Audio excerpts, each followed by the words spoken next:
Since 1876, Café Central has stood tucked into the Palais Ferstel on Herrengasse, a grand coffeehouse with vaulted ceilings and marble columns, now frequented by tourists but once the haunt of intellectual giants, spiritual seekers, and political radicals. It was here, in this opulent yet accessible space, that people like Rudolf Steiner, Rainer Maria Rilke, and Sigmund Freud once sat, thinking and talking, and perhaps even dreaming of a future not yet written. And it was here too, disturbingly, that men like Leon Trotsky, Joseph Stalin, Adolf Hitler, and Josip Broz Tito, though still obscure, sharpened their ideological visions.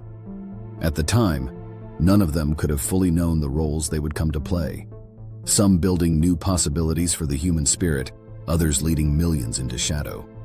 As a student of Steiner, I became fascinated by his time in Vienna, where his own philosophy crystallized. Steiner, who would go on to develop anthroposophy, a spiritual science of the soul, frequented the cafe and also gave lectures around this same time just blocks away. His teachings on reincarnation, karma, and the Christ impulse unfolded quietly while, only a short distance away, revolutionaries and future tyrants read newspapers, scribbled manifestos, and perhaps stewed in their own unhealed bitterness.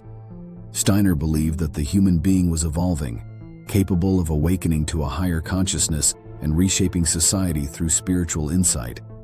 His was a message of integration, of soul and body, science and spirit, past and future. To think that these ideas coexisted in the same moment, in the same small cafe, with others preaching the gospel of resentment, division, and domination, that is the paradox of Café Central. It wasn't just an ordinary coffee shop either. Viennese cafe culture at the time was singular in Europe.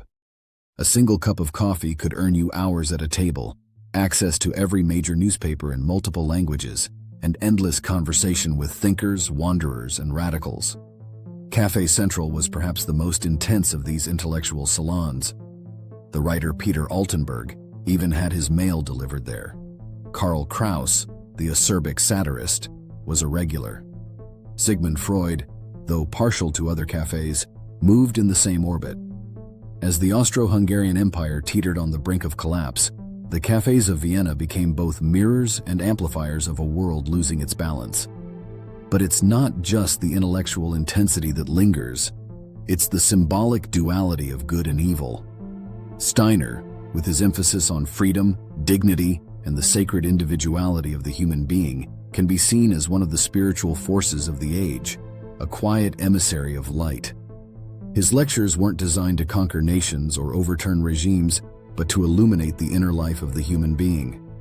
And yet, in this same city, young men like Hitler and Stalin were absorbing different messages, preaching a gospel of hate and vengeance, and planning accordingly.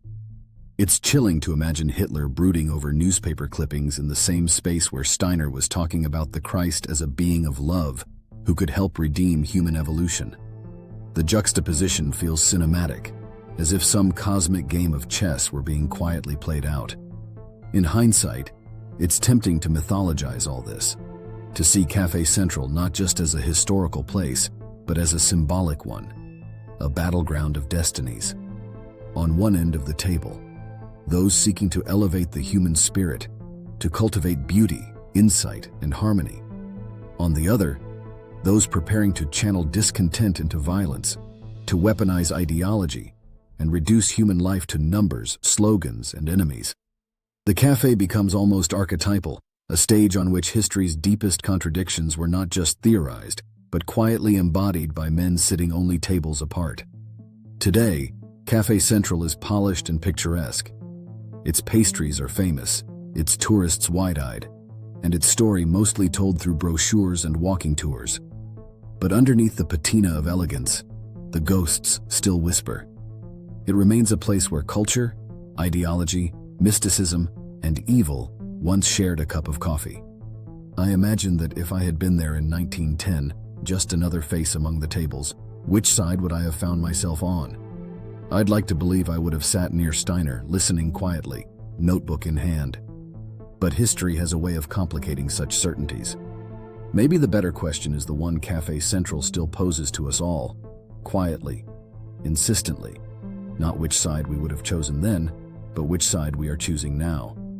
For everyone has a Café Central that lives in their own heart. Café Central, a crossroad of good and evil.